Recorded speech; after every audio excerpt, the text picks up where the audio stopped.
1. You will hear a conversation between two students about buying a used car.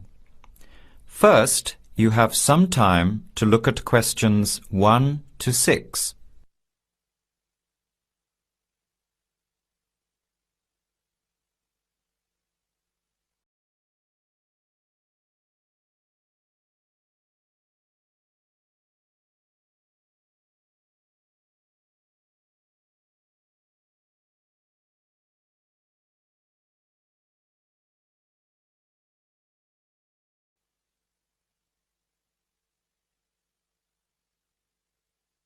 Now, let's begin. Answer the questions as you listen.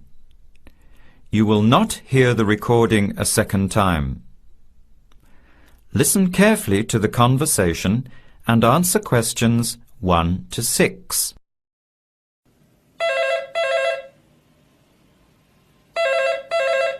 Hello. Hello. Can I speak to Eleanor, please? This is Eleanor speaking. Hi. My name is Jan. I'm calling about the car that was advertised on the notice board in the Student Union building. Is it still for sale? Yes, it is. Your ad says it's a 1985 Celica, in good condition. It's old, but it has been well looked after. My family has had the car for 10 years. I'm just the third owner and my mother had it before me, so we know its history. We've got all the receipts and records. It's had regular maintenance and the brakes were done last year. It runs really well but looks its age. Why are you selling it, by the way? Well, I'm going overseas next month to study. I'll be away for at least 2 years, so I have to sell it. Unfortunately, it's been a good car. You want $1,500, is that right? I was asking $2,000, but since I need to sell it quickly, I've reduced the price. Would you like to come and take it for a drive? I don't live far from the university. Yes, I'd like to have a look. What time would suit you? Any time this evening is fine. Well, I finish classes at 6 o'clock. How about straight after that? Say 6:30? Great, I'll give you directions. When you leave the main gate of the university, turn left on South Road and keep going until you get to the Grand Cinema. Take the first right, that's Princess Street. I'm at number 88 on the right. So it's 80 Princess Street? No, it's 88 Princess Street and the suburb is Parkwood. You'll see the car parked in front. It's the red one with the for sale sign on it. OK, thanks Eleanor. I'll see you later. Bye. Before you hear the rest of the conversation, you have some time to look at questions 7 to 10.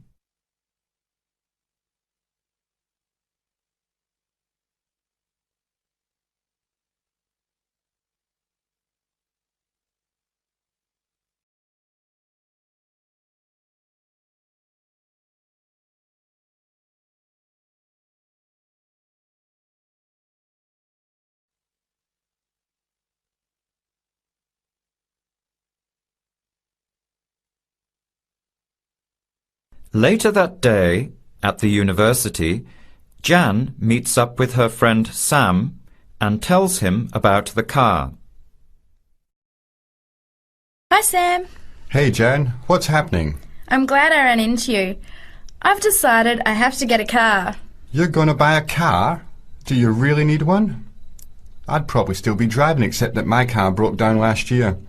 Instead of getting another one, I just moved closer to the university and went back to riding a bike. Better for the environment, better for my health, and I save a lot of money. Did it really cost that much? Well, when you think of registration, insurance, rising petrol costs, parking plus maintenance and repairs, it adds up. I know it's going to be expensive, but I really need my own transportation. It takes half an hour by bus each way to university as it is. But now I'm working at night in the city. There's no way I want to hang around waiting for a bus late at night, then walk 3 blocks home alone. Hey, I think you've got a point there. So what kind of car are you looking at? It's an 85 Celica, same kind as I used to have. The owner's asking $1,500. That's pretty old. How many kilometres has it done? You know, I forgot to ask. I'll have to check tonight when I go see it. Would you be able to come with me to have a look? At about 6:30? Sure, I'll come, but I don't know a lot about cars. I do know one thing, though. I wouldn't buy an old car without having a mechanic look at it first. That's a good idea. But won't it cost a lot? Not really. You can get a check done through the Automobile Association for $80, and it comes with a report on the condition of the car. It can save you a lot of money in the long run. I'll keep that in mind.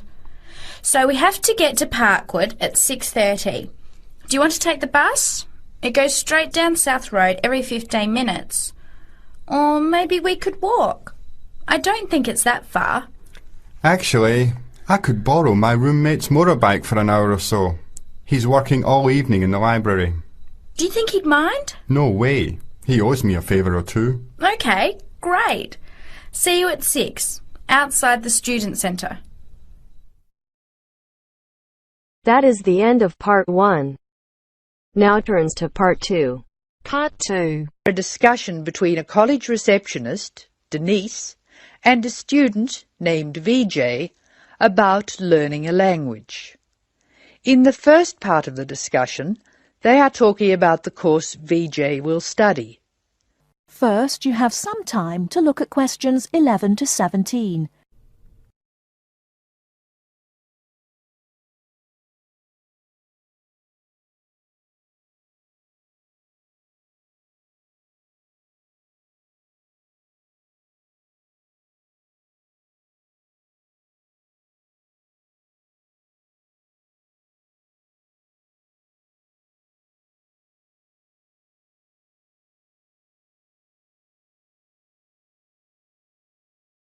Now, listen carefully and answer questions 11 to 17.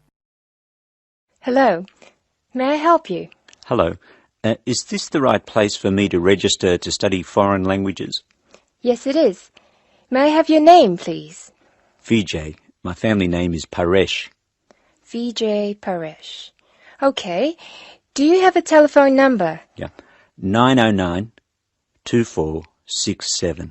Thank you. Now, which language would you like to learn? We offer French, Italian, Cantonese, Mandarin, Spanish, Portuguese. I'd like to learn Spanish, please. Okay. Our classes are conducted in lots of different places. We have classrooms in the city and here in this building. What's this building called? This is Building A. I work near here, so it'd be best to study in Building A. What time do you want to come to lessons? They go on for 3 hours and they start at 10 a.m., 4 p.m. and 6 p.m. I wish I could come to the daytime lessons, but I can't. So 6 p.m, please. That's our most popular time, of course. Have you ever studied Spanish before? No, I haven't. We describe our classes by level and number. Your class is called Elementary 1. Okay. When will classes start? Elementary 1 begins, just a minute, it begins on August 10. Great. Now what else do I have to do? Before you hear the rest of the talk, you have some time to look at questions 18 to 20.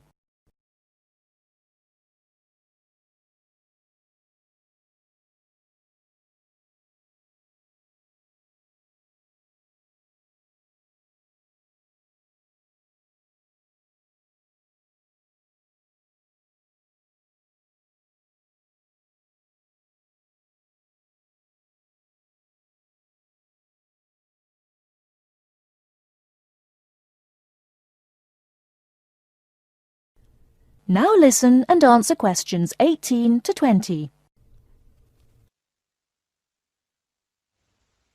I'm sorry, VJ. What were you saying? I wanted to know what else I had to do. Oh, of course. Please go to the building on the other side of Smith Street. I want you to go to the reception area first. It's just inside the door on the left as you enter from Smith Street. Give them this form. Okay. Do I pay my fees there? No, but the fees office is in the same building. Go past the escalators, and you'll see a games shop. It's in the corner. The fees office is between the games shop and the toilets. Thanks. Where can I buy books? The bookshop is opposite the lifts. It's right next to the entrance from Robert Street. Your offices are spread out. Not as badly as they used to be. By the way, we offer very competitive overseas travel rates to our students. Oh, I'd like to look into that. Of course. The travel agency is at the Smith Street end of the building, in the corner next to the insurance office. Thank you very much. Bye. That is the end of Part 2. Now turns to Part 3. Part 3. You will hear two students, Sharon and Zhao Li, talking to their tutor about a presentation they gave the previous week. First, you have some time to look at questions 21 to 23.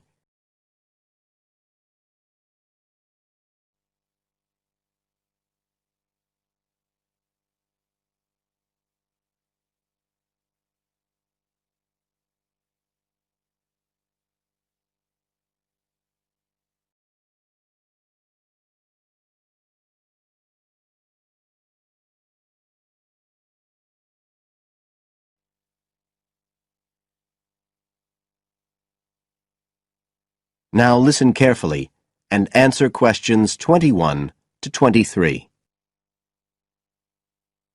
So, Sharon and Zhao Li, in your presentation last week, you were talking about the digital divide, the gap between those who can effectively use communication tools, such as the internet, and those who can't.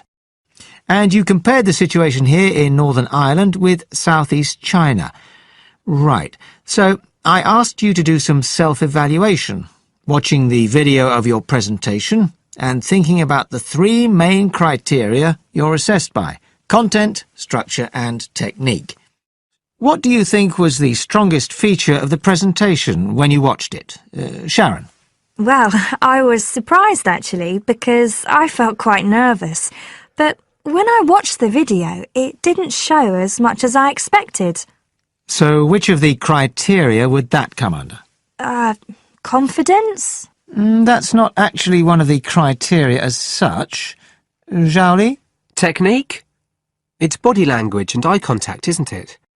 Well, I didn't think I looked all that confident, but I think that our technique was generally good, like the way we designed and used the PowerPoint slides.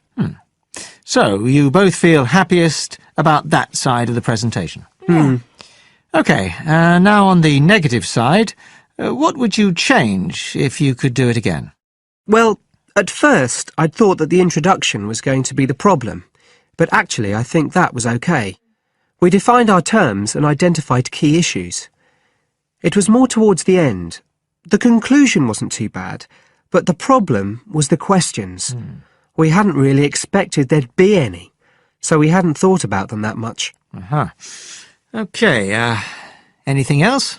Well, like Zhao Li says, I thought the conclusion was okay, but when I watched this on the video, I thought the section on solutions seemed rather weak. Can you think why? Well, we explained what people are doing about the digital divide in China and Northern Ireland, but I suppose we didn't really evaluate any of the projects or ideas. It was just a list, and that was what people were asking us about at the end mostly. You now have some time to look at questions 24 to 30. On page 93.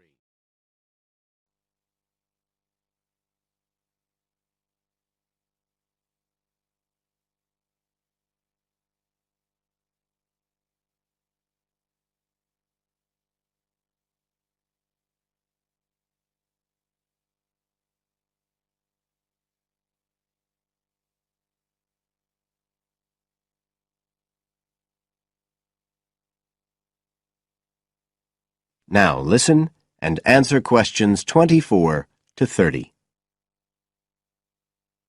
OK. Now, I also asked you to get some peer evaluation from the other students? Yes, well, people said it was interesting, like the fact that in China the internet was used more for shopping than in Northern Ireland. They said sometimes it was a bit hard to understand because we were talking quite fast, but we didn't think so when we watched the video. No, it's a bit different though, because you know all this information already. If you're hearing it for the first time, you need more time to process it. That's why signposting the structure and organisation of the talk is important. That seemed okay. No one mentioned that as a problem. Some people said that we could have had more on the slides, like some of the other groups had nearly everything they said written up on the visuals as well. But other people said the slides were good. They had just the key points. Yes. And most people said we had quite good eye contact and body language. They all pointed out we'd overrun. They all said we were 5 minutes over. But we timed it afterwards on the video, and it was only 3 minutes. We were a bit unsure about the background reading at first, but I think we did as much as we could in the time. Anyway, no one commented on that under content. But one thing that did come out was that they liked the fact we'd done research on both Northern Ireland and China. Most other people had just based their research on one country. We managed to get quite a lot of data from the internet, although we had to do our own analysis, and we did our own surveys as well in both countries. So the class gave us best feedback for content, but it was all okay. Right. Well, that's quite similar to the feedback I'm giving you. I was very impressed by the amount of work you'd done and by your research methodology. So, actually, I'm giving you full marks for content. 5. The structure of the presentation was good, but not quite as good as the content. So, I gave that 4. And the same for technique. So, well done. Thank you. Now, the next stage is to write up your report. So, just a few pointers for you here. First of all, in your presentation, I think your ending was rather abrupt. You suddenly just stopped talking. Yeah. It wasn't a big problem, but think about your closing sentences in your report. You want to round it off well. One thing I forgot to mention earlier was that I felt a very strong point was that after you'd given your results, you explained their limitations. The fact that we didn't have a very reliable sample in terms of age in China. Yes, that section. So don't forget to include that. And you had some excellent charts and diagrams, but maybe you could flesh out the literature review a bit. I can give you some ideas for that later on if you want. OK, is there anything else you want to ask? No, thank you. Thanks. That is the end of part 3. You now have half a minute to check your answers. Now turns to part 4. Part 4. You will hear an extract from a talk about student health, and specifically about ways to avoid headaches. Listen to what the speaker says and complete the summary. First, look at questions 30 to 40.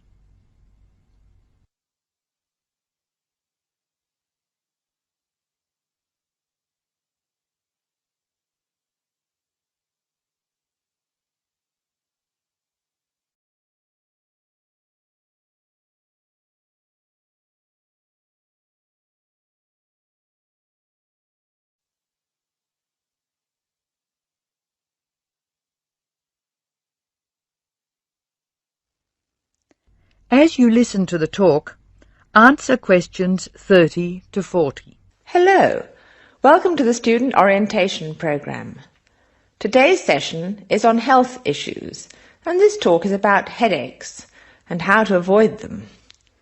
It may surprise you to hear that headaches are often caused by hunger. In fact, one study suggested that 70% of headaches are related to hunger, which makes it the principal cause. The advice is simple. Eat 3 meals a day and try to keep to a fairly regular schedule of meals. People associate noise with headaches, and for most of us, excessive noise creates the conditions for a headache. Very loud noise is unpleasant, and people usually remove themselves from it. Having said that, younger people tend to tolerate noise better than their elders, so I may be leaving noisy places far earlier than you. Just remember that exposure to too much noise may predispose you to a headache. Of course, we all associate headaches with studying. In fact, the headache probably doesn't come from the studying so much as from being tense. When we study hard, we often hunch over our work. Try raising your shoulders and tensing them, and now relax. Can you feel how much more comfortable a relaxed stance is? Another thing, it's very important to check that you're working in a good light. It will not actually hurt your eyes to work in a bad light, but it will make you tired very quickly, and is very likely to give you a headache. What's more, if you have the book flat on a desk in front of you, it'll be harder to read, and you'll have to hold your head at an odd angle. It is wise to have a book rest, which raises the material you are reading 45 degrees to the desk. This will help reduce your chance of a headache. Try to relax before bed so that you will be relaxed when you try to sleep. A soak in a hot bath may be helpful. It's also important to really sleep when you go to bed. A good mattress is a wise investment for people who want to avoid headaches. This talk seems to keep coming back to tension. Tension may cause you to chew too forcefully, clench your jaw or grind your teeth, and this in turn may lead to headaches. It is very easy to say that you shouldn't grind your teeth, and very hard to stop, particularly if you grind your teeth in your sleep. Try to avoid situations which will make you tense, particularly just before bed. If you do compulsively grind your teeth in your sleep, ask your dentist about a soft mouth guard. In general, try to eat regular meals and avoid tense situations. Be sure you get plenty of exercise. Hopefully your headaches will be greatly reduced. One other thing I should point out, avoid smoky rooms and cars. Such places certainly encourage headaches, and the smoke may be doing you quite serious long-term damage. That is the end of part 4. You now have half a minute to check your answers.